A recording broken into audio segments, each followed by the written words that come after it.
Hello, welcome to the Liverpool FC Journal. I'm MW James. This is your Liverpool news update, guys. We are bringing you all the latest bits and pieces that are swimming around on this boring international break. Another waste of 2 weeks of what could be football time, but no, we're wasting it with international football, and we're all going to get very, very bored. We've got news of Alexander Isak. We've got news of Antoine Semenyo. We've got news about Fabrizio Romano talking about Liverpool's January transfer window, and more ludicrous Spanish transfer gossip. Yes, that's correct. Well, let's start off with the ludicrous Spanish transfer gossip.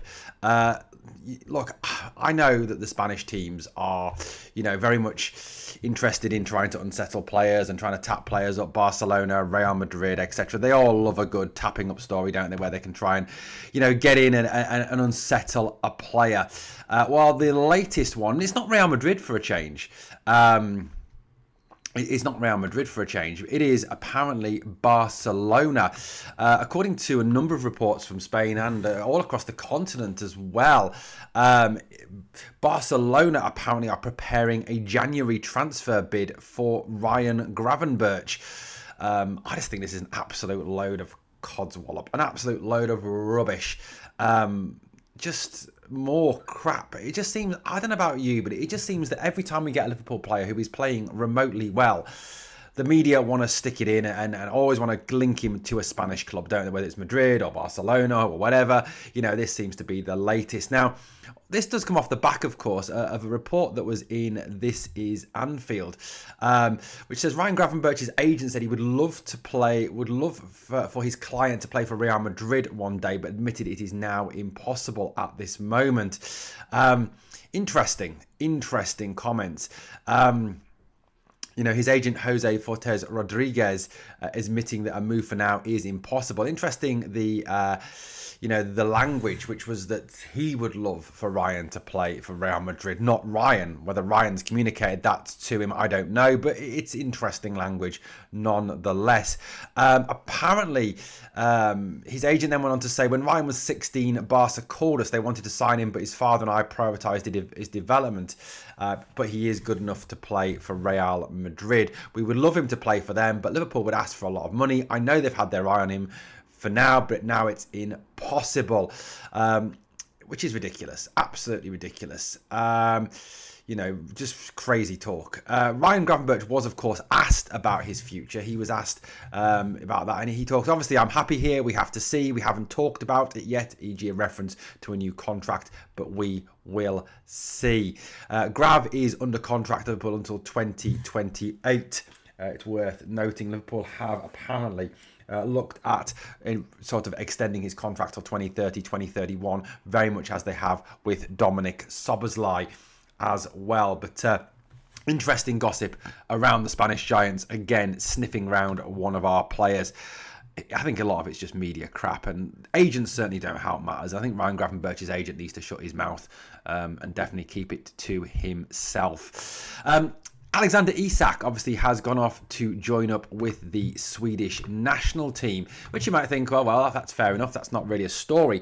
However, Graham Potter, the Swedish national team manager, yes, him of Brighton and Chelsea fame, and West Ham fame, obviously, has been talking about Alexander Isak. Now, obviously, I think a lot of Liverpool fans were concerned. Obviously, Alex has been out with a groin injury. He's missed a number of games. I think there's a lot of Liverpool fans would have been more happy had he not joined up with his country, and that he'd stayed at the AXA to work on his fitness and to work, on stuff with the Liverpool medical staff. However, head coach of the Swedish national team, new head coach, of course, Graham Potter, says there is no issues with Alexander Isak, and you can expect to see him play minutes over this international break. Interesting. This is what he said. He said he was asked directly about Alexander Isak, and Graham Potter said, Alexander is here. I've spoke to him briefly. He's doing well. There is no issues.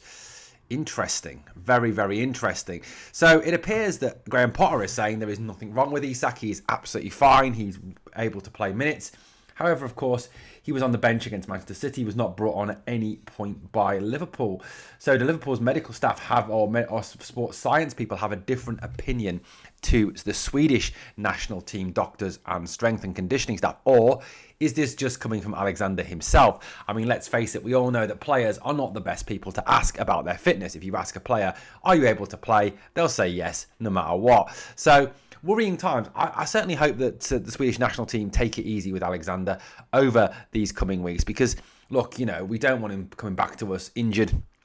He needs to somehow be bedded into this Liverpool team, because the one thing you can kind of say is, yes, he has been rebuilding his fitness, and yes, he has been getting up to speed. However, for me, he has not yet really blended into this team, and he needs time on the park, on the training field, and on the pitch to actually get into the team and be focused on becoming part of this team properly.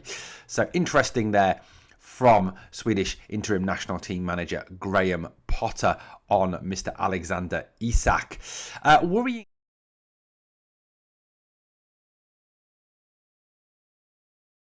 comments from Fabrizio Romano. He says, I think Liverpool is going to be very quiet in the January window. In the summer, it can be different. This was my tweet that I put out on X earlier. I've got to say, this is concerning. I honestly don't think we can afford to be massively quiet in this window. Now, look, I don't expect Liverpool to go out and splurge the money on multiple signings, but I do honestly believe we do need to make at least 2 signings in this January transfer window.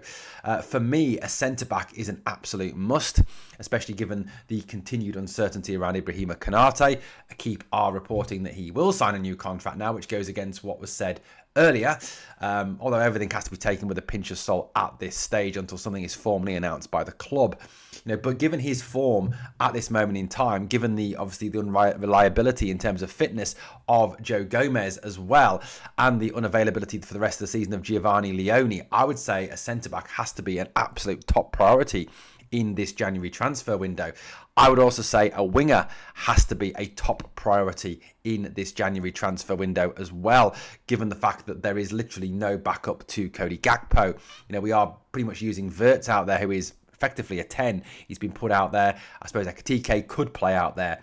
But, once Mohamed Salah is off at the AFCON, we're going to be even shorter in those forward positions. And look, with the best will in the world, Jeremy Frimpong is not a right winger. Despite what Arne Slot may tell you, he isn't. So we do need, I think, to go out and get someone, because, look, it appears to me that for whatever reason, Arne Slot doesn't trust Rio Ngamoa. He won't bring him on. He won't play him. And he certainly doesn't seem to have any trust in Federico Chiesa. I think his treatment of Chiesa personally is disgusting. Federico, for me, is one of the few players who, over this run of poor form, has shown heart, bottle, fight, passion, 10 times more than a lot of the other players in this side. So, look, that's the situation, and it's certainly worrying. Now, this obviously flies in the face of the reports that were saying that Liverpool could make a move for Antoine Semenyo in January. Now, there was a lot of reports swilling round as regards Semenyo, saying that Semenyo wanted to leave in January. Now, Sky Sports today have reported that that is not true at all, and that Semenyo is not asking for a move away from the club in January. So this would appear to put Liverpool's interest into a bit of perspective here. That Liverpool, yes, are interested in Semenyo. That is still one of the stories. Arsenal's interest has cooled in him, as has a number of other clubs. Manchester United apparently are interested, although let's face it, why would you want to go there?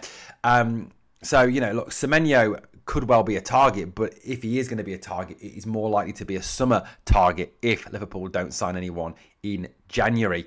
There's been links to Rodrigo this morning. He may be available given his lack of playing time at Madrid, but realistically, it seems that Semenyo is very much off the menu for January. Guys, look, lots to cram in there. What do you think? Let me know your thoughts on the stories we've covered in this video. If you've enjoyed the content, please obviously smack a like on the video. And obviously, if you could subscribe as well and help the channel to keep on growing, that would be phenomenal. Thank you for watching the Liverpool FC Journal. I've been